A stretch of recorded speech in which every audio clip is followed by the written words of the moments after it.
One of the best things about doing this podcast for me is I'm learning all this really new cool stuff right along with you. Well, you know that old saying, you are what you eat? Well, the same goes for animals. They are what they eat. And in today's episode, an expert in animal nutrition, Christie Bailey of Lucie's Legacy, she joins us and she talks all about your animal's food and how it can contribute to illness, but even better, how it can contribute to their wellness. So sit back today and just enjoy it because you're going to learn a lot and it's going to be fun learning it as well.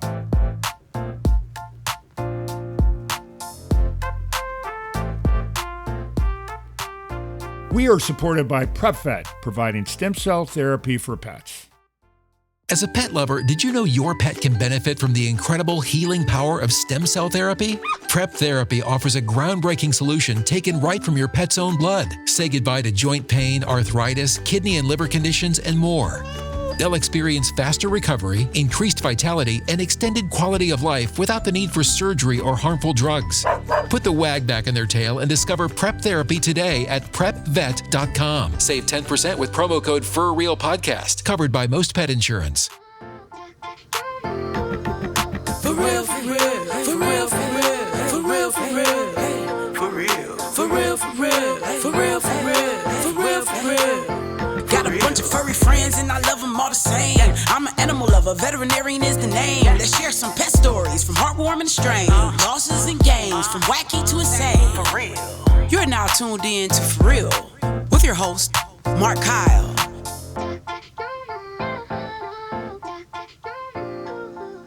Hey, everybody. Welcome back to the For Real podcast. Today's episode is going to be really, really interesting, informative for all of you guys. A wonderful friend of mine, actually, as well. Christie Bailey's with me of Lucie's Legacy. Christie, welcome to the show. Hey, thanks for having me on. It's nice to visit with you, Mark. Well, I'm glad you came because I love what you do. Matter of fact, when I was digging through your website and looking at all the sources you have, it's pretty amazing. Let's talk about what you do, and then we'll go from there. Why don't you let the listeners know what you do and then how you got started, and let's just hear a little bit of the story. Sure, absolutely. So, it's kind of interesting. My education is English. I have a degree in English because I didn't know what else I wanted to be when I went to college. I had a biology class in the 9th grade. I thought I wanted to be a veterinarian, but when I tried to cut open the frog in the 9th grade, I passed out on the floor. So veterinary school quickly went off the radar, and I really didn't ever find a footing in my career in management consulting. But really super blessed along the way with dogs in our family. We had a lab named Rebel growing up and then another lab named Max. And so when I became an adult, I got more labs.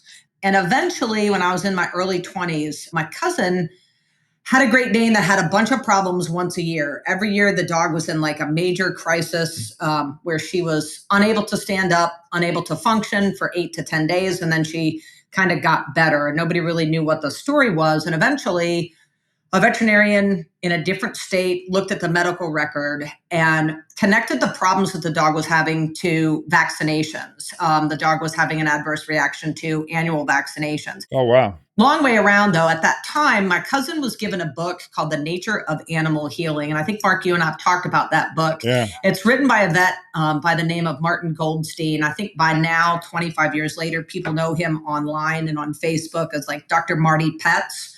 But it's really the first book and the first clinical information that's been published about how dog food is produced and the kinds of things that go into dog food. And he also talks about vaccinate smart, maybe not annual, depending on what your dog does. But so my cousin read the book. She gave me the book. I kind of read it cover to cover. And I don't know, I was probably 24 or so, maybe 25 years old. And I really got a glimpse of what went into commercial dog food. And it terrified me and disgusted me sort of all at the same time. So the book also gave some recipes about basic home cooking, which I immediately took up. I was living in Chicago at the time in an apartment that I could not afford, working a job that I didn't have time for anything extra, but I started just doing these home preparation recipes. And, the reality of it is I overlooked the need for organ meat for about 9 months. And I had this little yellow lab that, man, I loved him more than anything. And I just could not look at him in good conscience and give him another bowl of kibble. So we kind of did a lot of ad hoc stuff, not super diligent about it the best I could with meat and organ meat and other things. And we got him to a point where, I just started to do the home cooking on a regular basis and pay attention to what he needed. And along the way, veterinarians said, well, maybe add this, maybe add that. So the focus on dog food and nutrition really was just an interesting thing based on a single book. Wow. So it's been a blast. What most people don't realize, and I know you know this, is that dogs and dogs in particular, they get the exact same things we get. So when you talk about eating healthy food, it's the same thing for us, right? And most people don't, they think of them as dogs, but same diseases, same issues. If you're giving them basically bad things, they're not going to be healthy. It makes sense. Absolutely. And when I think about commercial dog food, right? Like you and I would have to ask ourselves, could we exist on a protein powder mixed with water every day, right? Or a protein bar or a protein shake that you buy at a health store? Could you live like that? I mean, and in theory, all of your vitamins are there, your protein is there, your fat is there. It's a balanced meal replacement. But is it really what our bodies are designed to digest, absorb, and thrive on? Can you live? Yes. Can you thrive? I don't know. And dogs are really not that different. I mean, commercial dog food is heavily processed, often treated with chemicals, often loaded with binders that provide a lot of bulk, but also can do damage on the way through. So, what I always say is, could I live on protein bars? Probably, but is it good for me? Probably not. And so when I think about nutrition, I think about providing what the dog needs with food. And it's also a discipline I'm trying to apply in my own life. If I ate as well as my dogs eat, I'd probably be a lot better off. We all would be. Right, by now. And so, my emphasis in the business is to identify the best quality ingredients that I can get my hands on. So we look at farms and ranches. I mean, my business is based in Texas, so we've got surrounded by cattle. We're surrounded by exotic animals and wild game. There's all kinds of producers of chicken and turkey and duck. We've got wild duck that, dogs can eat depending on what part of the region you're in. And we just try to aggregate the best possible ingredients that we have available to us seasonally. And then my job is finding the ingredients and then combining the ingredients that we have into a product recipe that really provides complete nutrition or partial nutrition. And I work with my clients to make sure that they understand, what the dog should eat in the course of any week or month. I don't like to eat the same thing every day. I think when I was in college, I ate a chicken salad sandwich every day for 4 years, but I don't want to do that again. And I don't think our dogs probably enjoy the exact same meal every day. So we want to diversify proteins and make sure that dogs have access to the nutrition that they need from a balanced, diverse, high quality diet. And for me, it's just more fun than you can imagine, meeting these farmers and ranchers and finding out why they do what they do a little bit west of Austin or a little bit north of Austin. That is very different depending on the weather and the land and the soil conditions. So it's really fascinating the amount of effort that goes into producing really high quality nutrition. Well, when you look at your website, I mean, it's unbelievable how many different places. You've got fresh fish as well. Yeah, so that's actually a story. When I started the business, we entered the farmers markets in Austin and K&S Seafood. It's Kim and Scott Treaster in Georgetown, and they were in the booth next to me. And Scott had a lab that was middle-aged, but giant. He wouldn't mind me saying that the dog was morbidly obese and at the time, not given a whole lot of time to live. They had tried reducing kibble, trying to exercise the dog. They exercised the dog. He tore a ligament because he was so heavy. And so it was just sort of a vicious circle where the more they tried to fix the problem, the worse the problem got.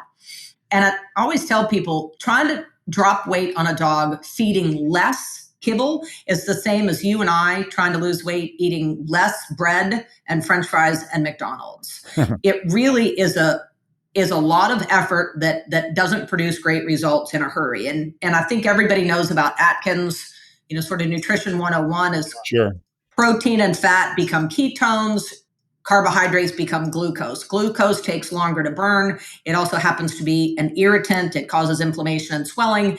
And there's really not a ton of use in a dog for a whole bunch of glucose. And when we think about kibble, it's largely carbohydrates. So you've got your peas and your corn and your pea protein and rice and sweet potatoes and lentils and all these things.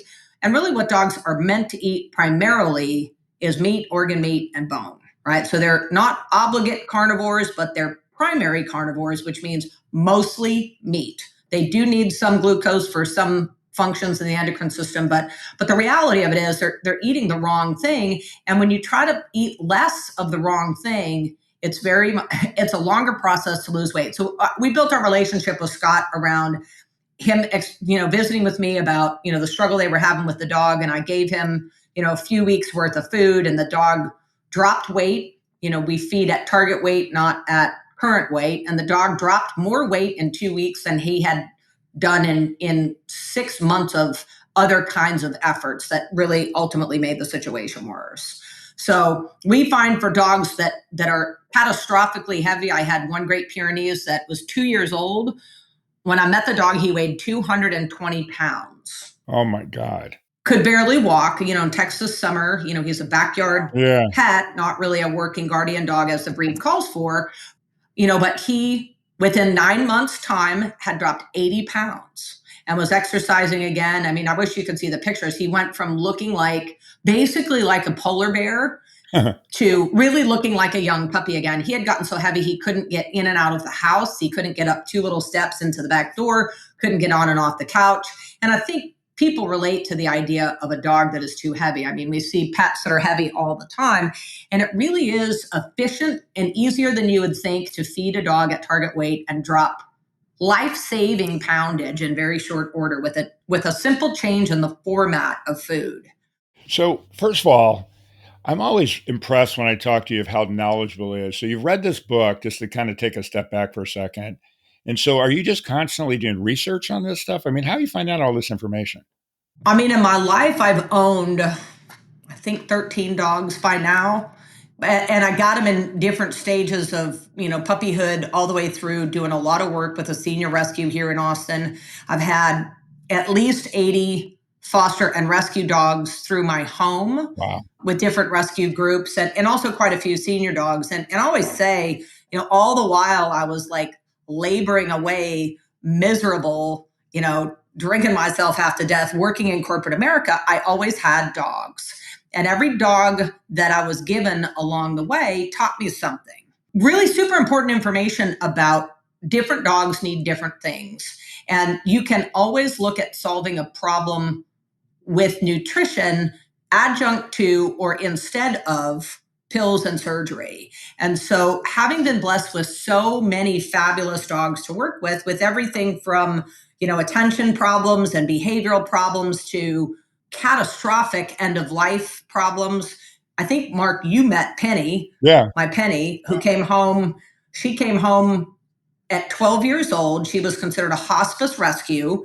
I got a call from a friend of mine about plucking her out of a shelter, big old chocolate lab, so that they just didn't want her to die in the shelter. And her story is really amazing. She was found in a median in Arlington, Texas in July. And the guy that brought her into the shelter had driven by her 4 days in a row. She was laying in the same place. Mind you, July in Arlington, 105 degrees every day. And the presumption, the guy just assumed she had been hit by a car and was deceased. And on Friday morning, he's on his way to work and she's sitting up. So he scooped her up and took her to the shelter.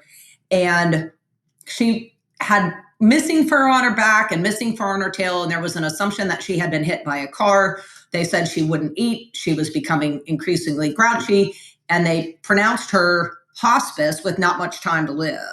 And so I brought her home that day. She smelled so bad that 105 degrees in the car on the way home. We drove home with the windows down. I mean, I stopped and washed her off at a car wash. Literally, she smelled that bad. Oh, wow. Turns out she hadn't been hit by a car. She just had a catastrophic skin infection. She had lost a clump of fur down the middle of her back, no fur on her tails. She was old, definitely hip dysplasia, certainly had been used to, she had had more than her fair share of puppies, I feel like. But at the time, we figured she was 12.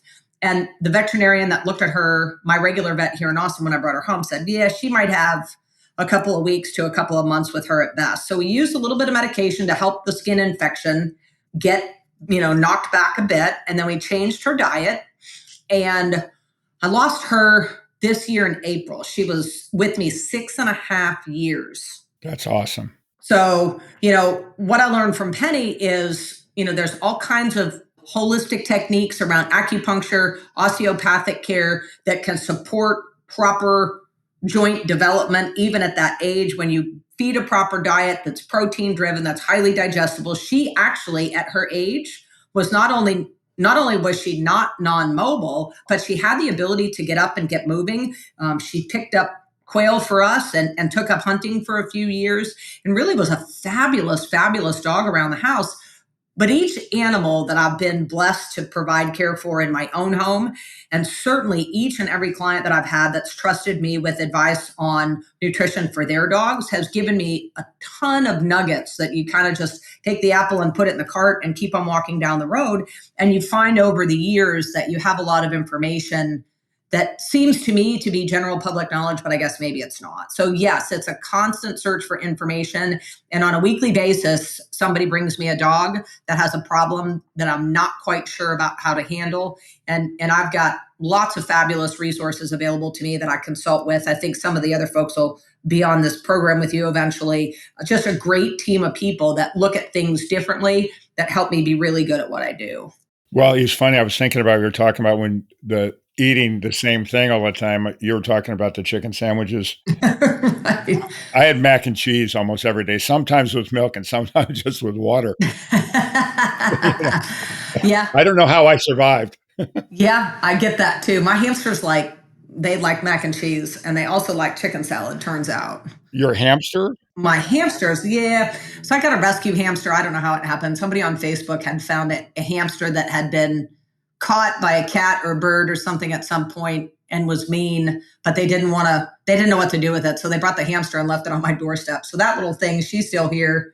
And she's actually quite nice now and friendly, but it just took a little while to bring her around. But you feed her mac and cheese? Yeah. Yeah. I mean, hamsters, yeah. I mean, hamsters can eat chicken. They can eat all kinds of things. I mean, they don't have to have the hearts, pellets, Yeah, the and pellets. stuff from the pet store. You can feed them all kinds of fresh food as well. I had one hamster that I lived with in college. His name was Norman, and he lived 6 years. A little fluffy hamster. He went with me everywhere. So it'd be fair to say that you kind of like animals? I do. I do. I mean, I like little tiny fluffy things and I like dogs. I mean, I don't know as much about cats. I like cats. We do some food for cats just on a special request basis for some of my clients. But the truth is, cats benefit even more Really? from a fresh, raw food diet than dogs do because cats don't have saliva. They don't drink a ton of water. And the commercial preparation of crunchy cat food is the same as it is for dog food. So hard to chew, hard to digest because the cats don't have saliva and don't drink. They can't get the crunchy crumb things out of their mouth. I always tell people, like, if you eat an Oreo and you look in the mirror, you can see the black stuff from the Oreo around your teeth. And kibble leaves that residue on our pets' teeth. And that becomes full of bacteria. That's when we start to see gum disease, tooth decay. And cats, of course, rarely get a dental cleaning. And most people don't do that. Right. But they don't drink water much and they don't have saliva that is the same as dogs. So they have no real way of getting that coating from the crunchy food off their teeth. And so when cats get dental decay, then the bacteria carries into the bloodstream and then you start to see kidney problems. Most cats get some kind of diabetes or kidney problems if they live long enough. I mean, I haven't met an old cat that doesn't have some kind of problem. So for them, a proper protein-based raw diet or cooked diet is the best thing you can do for them. Exponentially better than dogs because cats truly are obligate carnivores. They do not need sugar or glucose at all. So if any of your listeners out there have a cat, they need to get with somebody about a raw diet. Really can make a huge difference regardless of the age of the cat, changing the food. Well, typically, cats, it's either kidney disease or liver disease. That's they get old and kind of arthritic, but that's their two big issues. And that's got to be diet for sure. Yeah, it's absolutely diet for sure. Absolutely. Yeah, for real. For real. For real. Exactly. So let's talk about Lucie's legacy, though. Let's come where the name came from. Let's talk a little bit about that and get a little bit more, dig in a little bit more.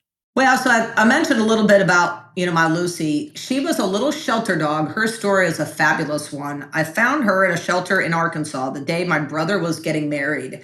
We were at a park in the hot springs area, and there was a little rescue group that had a couple puppies there prior to the wedding, and she fell asleep on my lap. She was very tiny, and her story was that somebody had abandoned a litter of puppies in the woods 20 or 30 feet off of a walking trail, and she was on the trail, and the other puppies were found in a clump, all deceased, 30 feet off the trail. So she survived and kind of wandered out enough to be found, and she fell asleep on my lap. I was late for the wedding, late for pictures. My brother didn't get a divorce over it, but his wife-to-be was not happy with me for my tardiness. But I met her and I fell in love with her.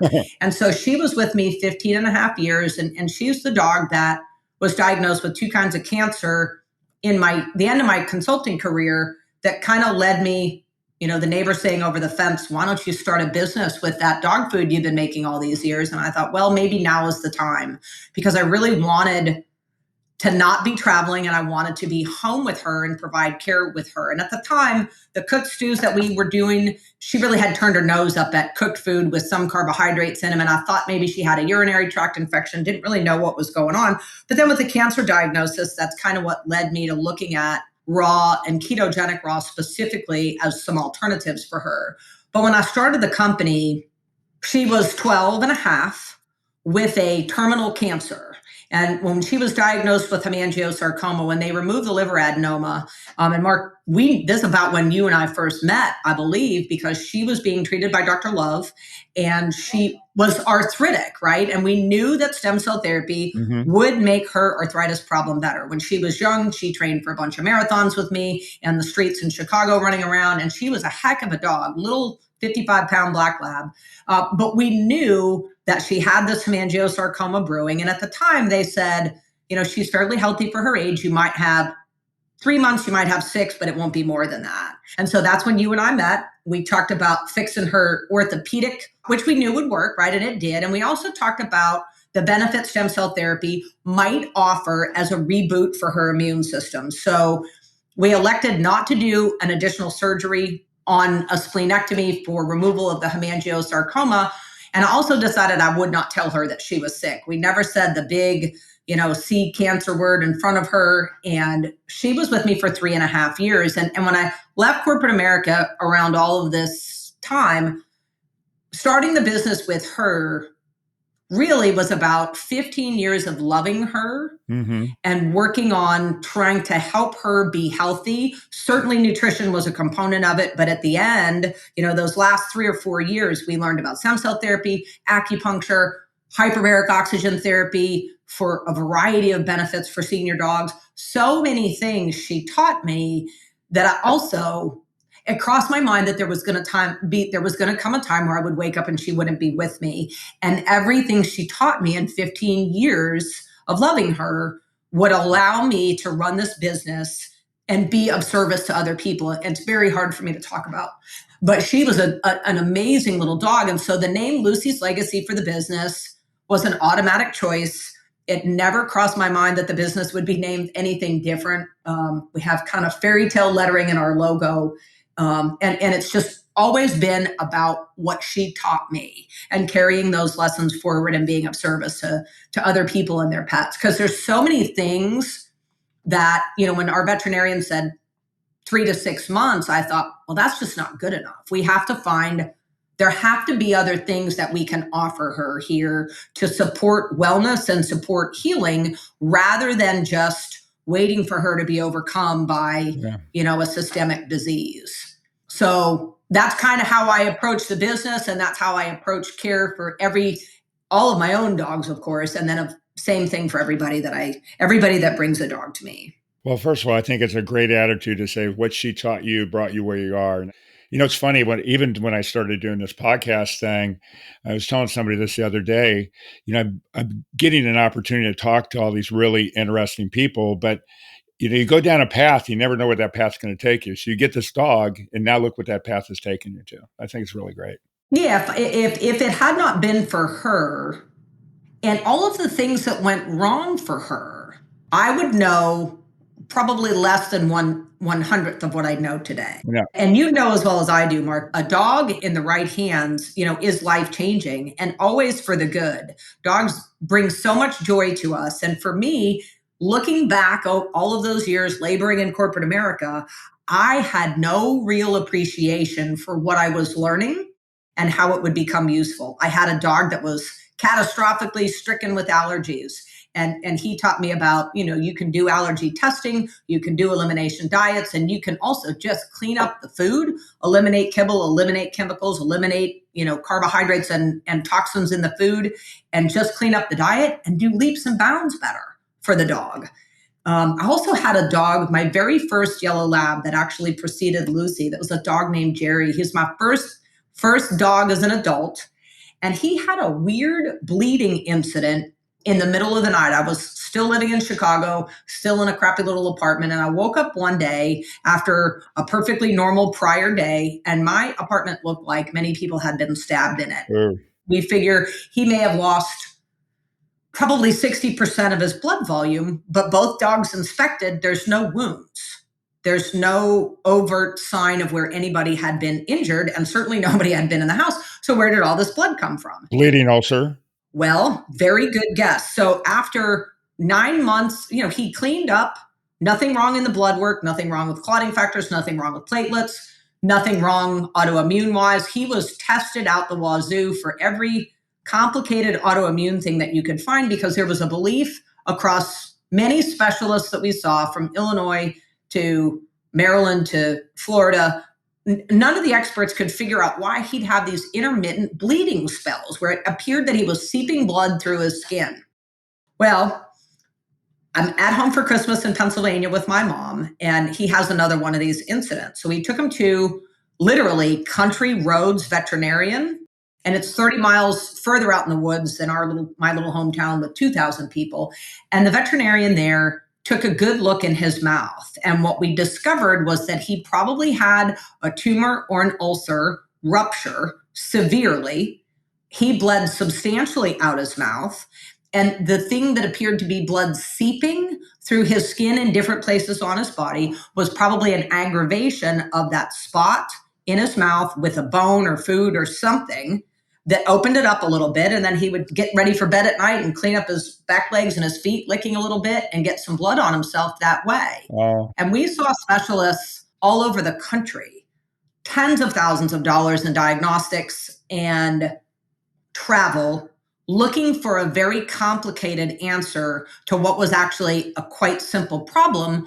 And nobody really did a good inspection of his mouth in any of that time. Wow. Simple is hard, by the way. Correct. It's simple is hard. Yeah, so it can be very complicated. And I think when you don't see something obvious, you continue to look further down the chart of complicated. And sometimes there's real obvious solutions that get missed. But what that taught me is not so much a distrust in veterinarians, but just an awareness that sometimes you can't see what you can't see. Me, them, and everybody in between.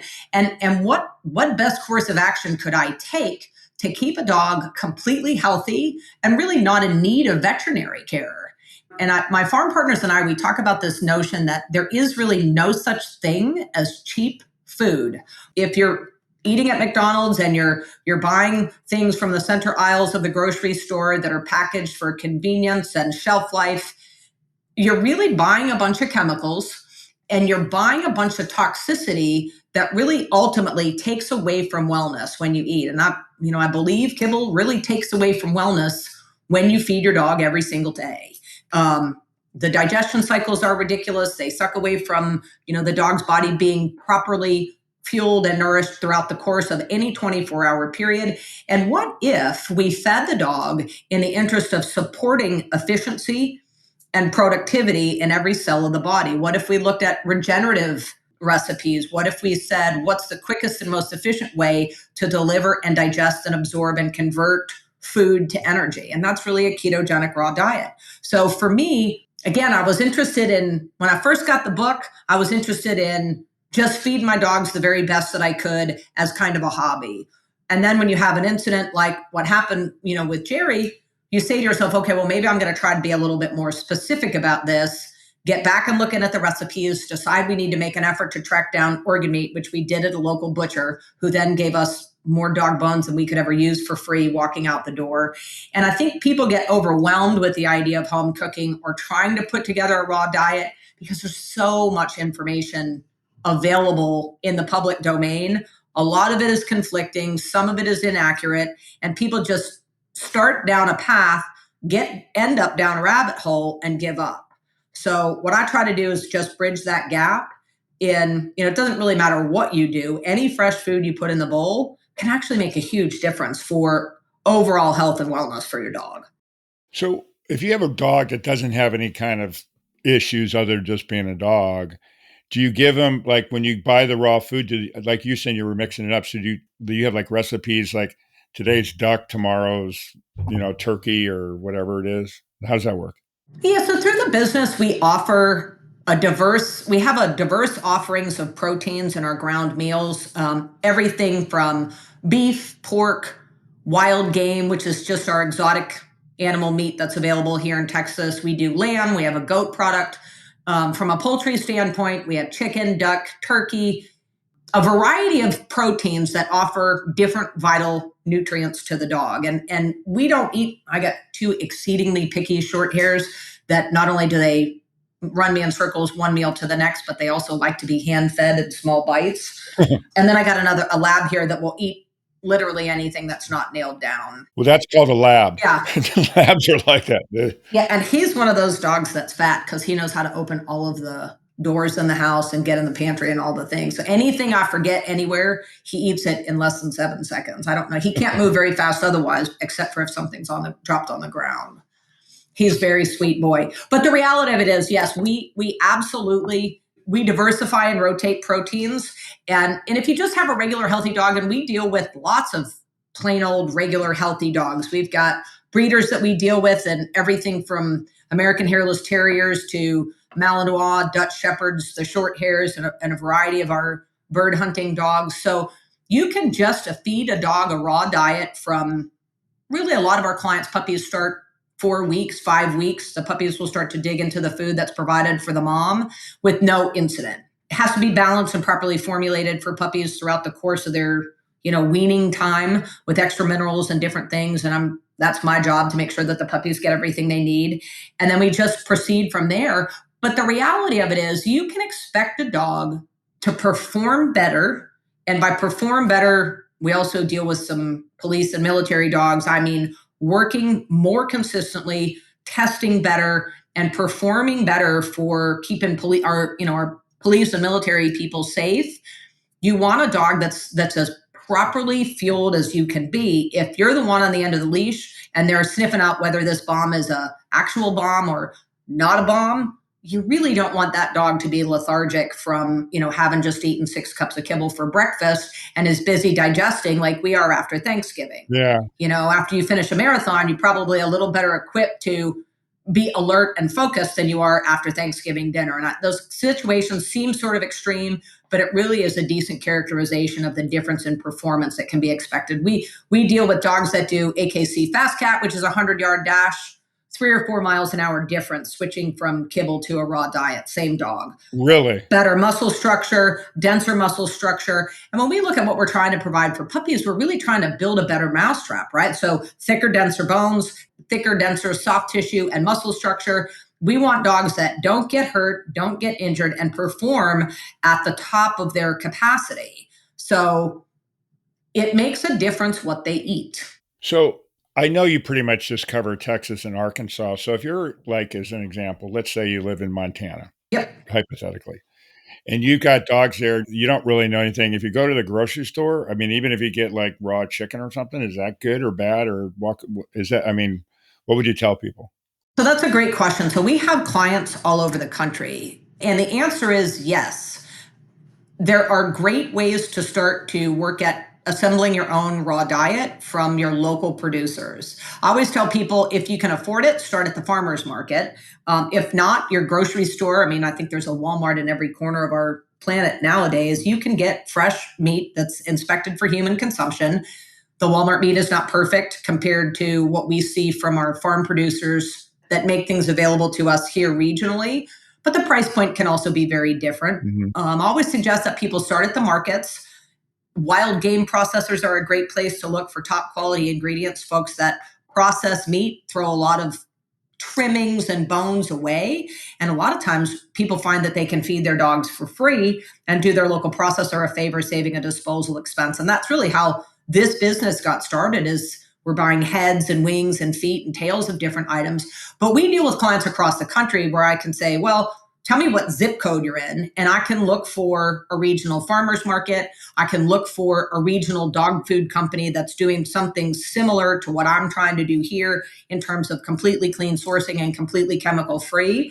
And then I just do, if I do an hour-long consulting engagement where we say, hey, let's look at what's available at your grocery store, do a Zoom when you get there so I can see what you have. And I know a little bit about the dog, what breed, how old it is, what it's been eating, about how many calories, then we can put together a meal plan that if people want to, most people find they can feed a raw diet out of their grocery store for about the same or less than what they're spending on commercial food. And that's my favorite day in the world, when we reach somebody like that. Oh, that's great. So do you feed them twice a day? I mean, how does that work? No reason to change feeding schedule because you're changing format of food. And by format, I mean Okay. kibble or canned, Right. cooked or raw. I mean, if you're on a twice a day schedule, no reason to change that. There is a lot of information in the media and in the news lately about feeding once a day being better for your dog. And the science behind that is that when you feed a large bowl of kibble, it's a large amount of carbohydrates, which requires a lot of glucose. And when you actually feed the kibble, there is an insulin spike that's required that actually can simultaneously produce a cortisol spike. So cortisol is a stress hormone. Right. And with the high dosage of carbohydrates landing in the stomach and the insulin needed to process it, what happens is the dogs can actually also experience an acute stress event. So the logic is do that to your dog once a day, not twice a day. And in the event of kibble, that makes sense. But for our friends listening around the country, even if you're feeding kibble, there's a great, fabulous Texas-based company called Rogue Pet Science. They make a product called Origins. Origins provides highly digestible protein that most kibbles don't have. It's shipped all over the country. It's very affordable, won't change your budget. If anything, reduce it a little bit. And it helps add protein that kibble lacks. And it also significantly shortens the breakdown and digestive process. So dogs' bodies, most kibble, they got to work on it 24 hours a day. So your dog's body is always actively engaged in the digestion process.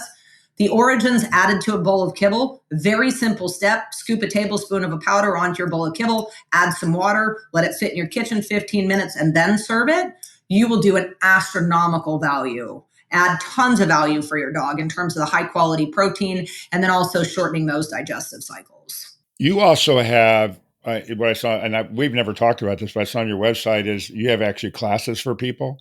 Yeah, we do. So we teach home cooking, and we had classes here in the area a little bit more frequently, sort of before COVID and everything got shut down. Now we do a lot of stuff on Zoom, and we can do things remotely, kind of like I'm talking to you today. So we don't all have to be in the same room all the time, but I work with people in groups if they want to do that. The class, to cook a pot of dog food from start to finish in a group usually takes about an hour and a half. And sometimes the groups are fun because different people have different questions.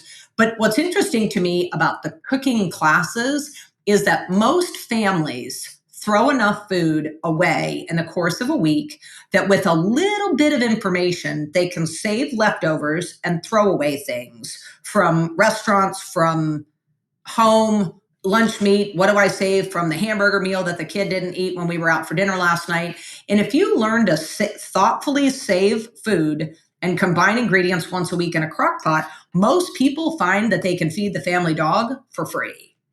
It's not rocket science, right? I mean, it's a few basic calculations and proportions. This amount of meat, this amount of organ meat, a little bit of produce if you have it available, and that's it. And then you have to supplement for bone and mineral if you're not doing a bone broth to start with. Again, it's a lot of the stuff on the internet makes it sound like you got to measure 1.72 micrograms of broccoli and this and that and the other thing to get it right, but you really don't.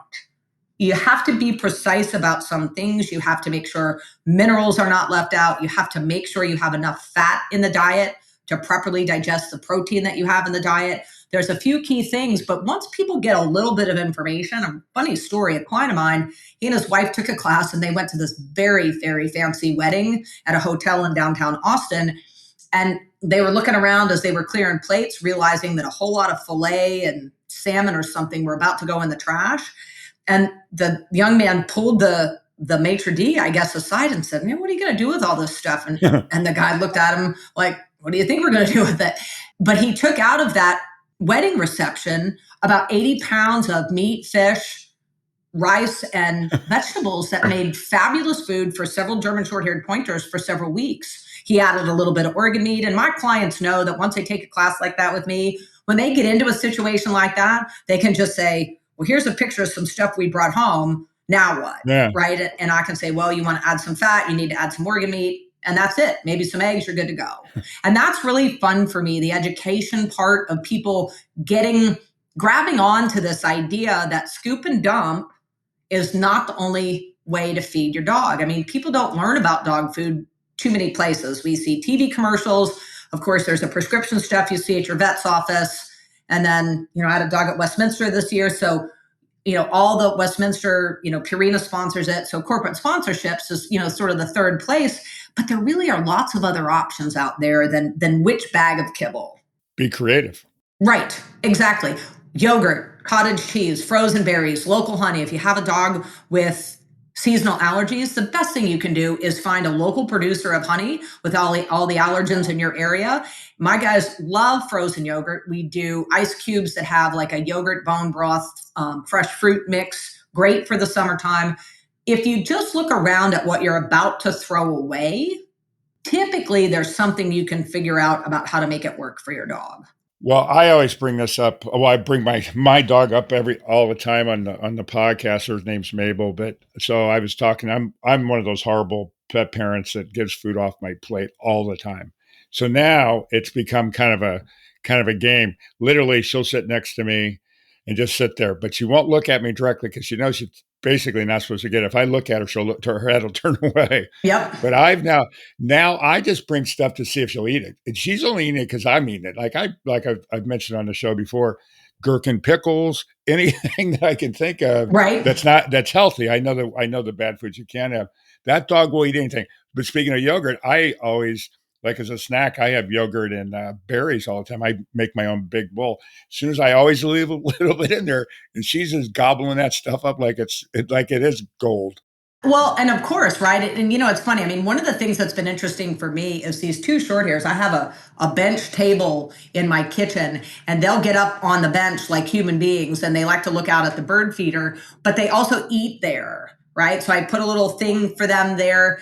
And they, they really do choose some things over others. But the thing about sitting with them, and which I do sometimes, it sounds absurd. And I think people that see pictures of my dog sitting at my table. That's what you are, crazy dog lady. Yeah, I've been called that on and off for probably 20 years by people that know me and people that never met me, I'm sure. But the fun thing about it is, you can give your dog a lot more things than you realize, and there's no reason not to. But the thing for me that's interesting is if I'm eating crappy, and you and I've talked about this, my last year has been a little bit difficult with busy work and some stuff going on with my family, and I haven't been eating right. And I don't feel great. And I look at what I'm about to put in my mouth, and beef jerky is fine, but beef jerky from the convenience store is still full of sugar. And I look at these little dogs and I think, well, she doesn't need this beef jerky, but I'll feed it to myself. So the great thing about that snacking from the table is that I'm finding that paying attention to what I'm eating because of what I'm willing to give to them and what I'm not is actually doing me some good in the last couple of weeks here. Well, that's kind of interesting. I don't know that I wouldn't say that I'm the same thing. I'm just testing her now. Okay, I wonder if she'll eat a cucumber. Yeah, but you got to remember though, these guys they eat Wagyu beef on the regular. So, Yeah. If I'm going to give them a Cheeto, they're like, yeah, I don't really, I really think you can do better. Well, that's the thing. My dog's not getting gourmet food like yours is for sure, or for real. There we go again. But For real. Yeah. Yeah, and it's just been quite an adventure. When I started to think about home cooking, what I was trying to do is take this little yellow lab that I loved more than anything and make sure that he lived as long as he could. With Lucy, certainly the same thing, only much more active, seeking adjunct therapies and other things that would help her get better and be better for a longer period of time, when she was still, even despite the fact that she had had high quality food, probably the last 8 years of her life. I mean, the first four, we were still doing some kibble. I didn't really know all the things that I know today. And I was still, when I was in a pinch for time or money, I would just buy a bag of commercial food. I just didn't really appreciate the difference that it would make. And I have, we've got clients that start dogs on raw. Some go home and stay on raw. Some go home and don't stay on raw. So we're looking at data around litters of puppies where genetically all things are largely equal. In the course of their lifetime, what difference does the food make in terms of injuries and illnesses and vet bills and other things? And I'm a big believer, based on my personal experience and 8 years in this business, is if you eat better, you will spend less taking care of yourself other ways. And so I think about, my business background, I think about total cost of ownership, right? So if I've got this dog, the cheapest thing I'm going to do is buy the dog, right? And then what am I going to spend on taking care of it? And do I want to spend on wellness, or do I want to spend on treating illness down the road? And my friend Travis at Parker Creek Ranch, he was the one that said, there is no such thing as cheap food. If you eat food that is cheap, a bag of chicken legs at the grocery store that's $5 for a 10-pound bag is better than kibble. It's 50 cents a pound, but it's still got packaging solution and dyes and chemicals in it to preserve it, different things, versus, if you're going to spend $1 a pound or $1.50 a pound on a chicken back you can get at your local farmer's market, you're getting more meat and less packaging solution ounce for ounce. And yes, you're going to spend a few dollars more every month, but what is it going to save you on the back end in medical care and serious diagnoses down the road? And with the dogs I have in my own house, I got one that's 8. He's been on raw his whole life. He hadn't been to the vet in 5 years for anything. He just isn't sick, doesn't get hurt. There's that old saying, penny wise, pound foolish. It's actually British, but you save your pennies, but you're going to spend the pounds. Well, it's just a matter of paying attention to it. It's super fun for me to see parents teach their kids about a chicken head. And I get invited to do a class in our high school here with the vet med kids and the ag science kids to talk about the difference fresh food and real food can make when caring for, a domestic sort of house pet, dogs and cats. So it's a lot of fun. And there's a lot to be learned. I mean, I think we're just really scratching the surface about it, in terms of the difference we can make with a proper diet for, our furry friends. Well, it's kind of like what I said earlier too. I mean, again, they get the same diseases as humans. So if you think of an elite athlete or if you want to be better in sports, you're going to eat healthier to be better in sports or do things. These are active beings. And if you give them more protein and give them more healthy food, they're going to respond better. It's logical. Absolutely. The less processed, the better. Right. I mean, it makes all the sense in the world. I mean, the hard part, I think, for most people, I mean, obviously you figured it out, but a lot of people, they think of them as dogs. They don't think that they have the same thing as humans, but their food intake and all the other things is similar to us. You have to think of it that way. Very similar to us. And when you think about the difference in the expected lifespan, I think you can get away with fooling around for a few years, and I can get away with a couple of years of very, very questionable decision-making in terms of my nutrition and some of my lifestyle choices. You can get away with it and I can get away with it. But for them, with any luck, you and I are going to have 60, 70, 80, 90 years, right? Right. These guys, best case, an average lifespan of a German short-haired pointer is 12 years. Right. Yeah. Right. And I look at this little spotted thing laying next to me. She's 5 already. And I think to myself, my God, if she's gone in 7 years, I will literally die without her. She's done everything you could hope a bird dog would do. She does bird dog and fast cat and dark diving and the dog shows and all the things. But she also was certified as a working dog so that she could fly with me and spend time in the hospital when my mom was sick. Right. And she's like, when I'm having a bad day or I'm 100 miles an hour wound up, she'll come and sit on me. She's like, listen, you need to take a break. And I just think, my biggest thing is I want them to be healthy. And I really would like to see her be here when she's 20. Yeah. I don't know. Right. I mean, this is, we definitely have dogs that I've had I don't know, 6 or 7 senior dogs come into my care with a prognosis of weeks, days to weeks, and a couple of them, maybe a couple of months.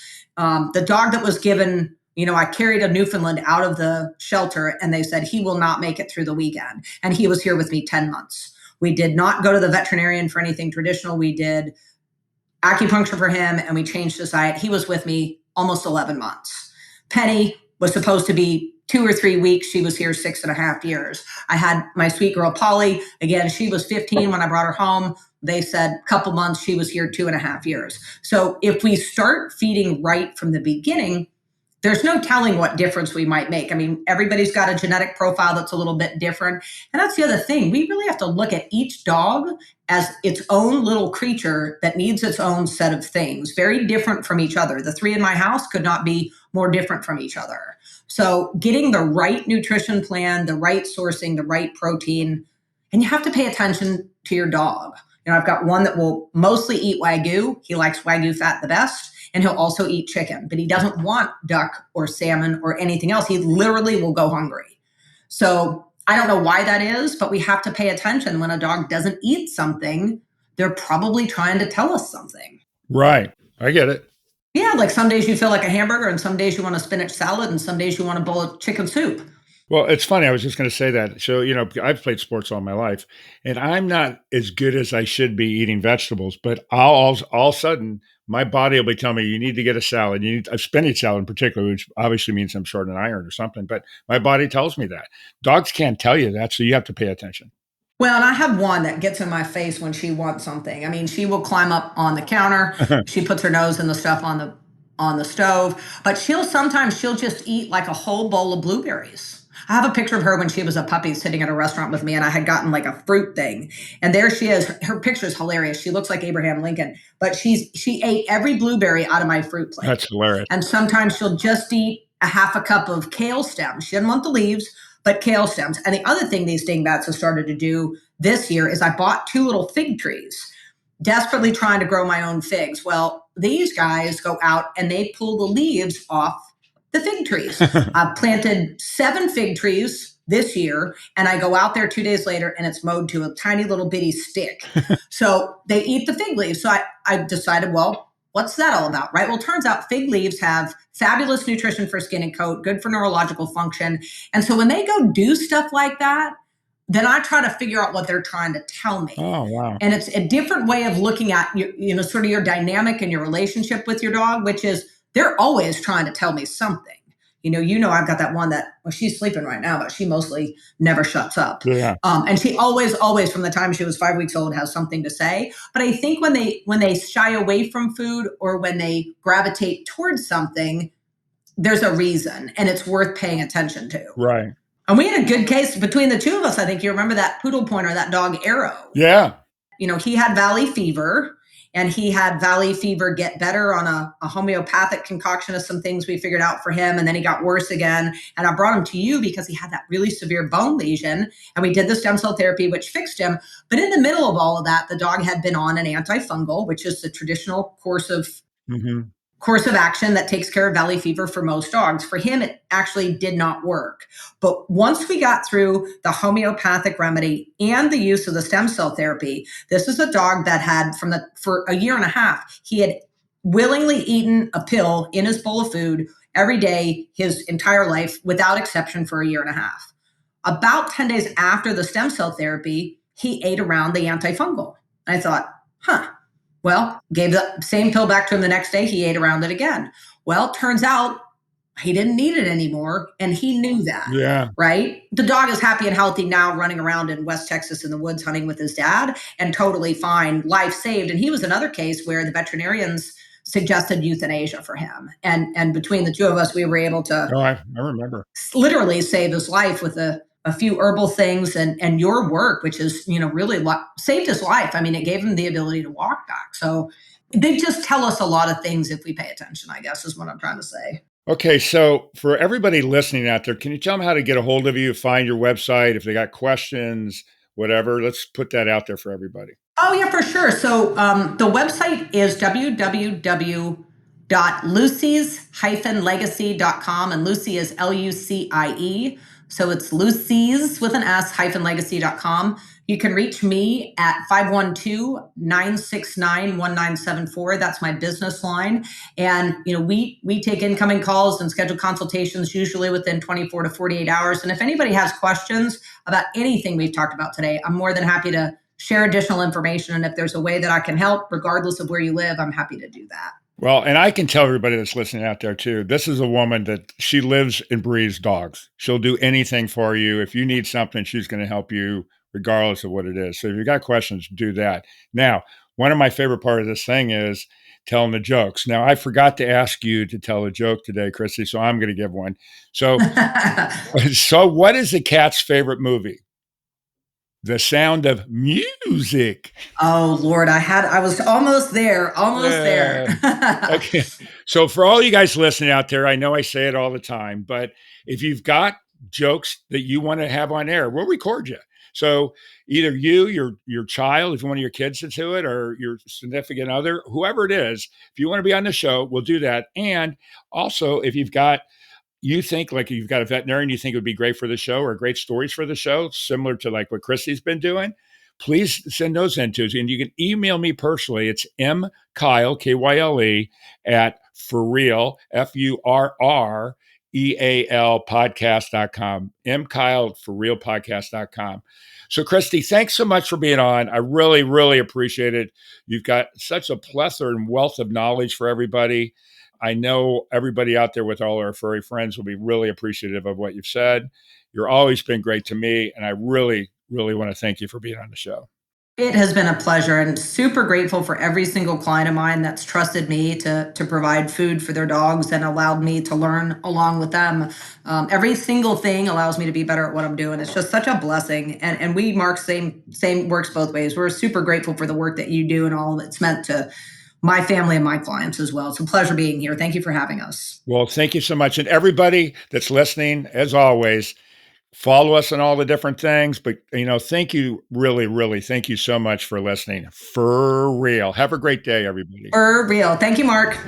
For real, for real, for real, for real, for real, for real, for real, for real. We're supported by Let's Walk, that's here to love your animals like our own. Austin, Houston, and Denver. Let's Walk is here to love your animals like our own. From daily walks, play, in-house sleepovers, and more. Go to work, out on the town, or take a vacation knowing your pets are in the best hands. This woman-owned small business does it all. Check us out on Instagram at Let's Walk Austin, Houston, and Denver. That concludes this episode of For Real with your host, Mark Kyle. For previous and future episodes of For Real, listen via all major podcast streaming sites.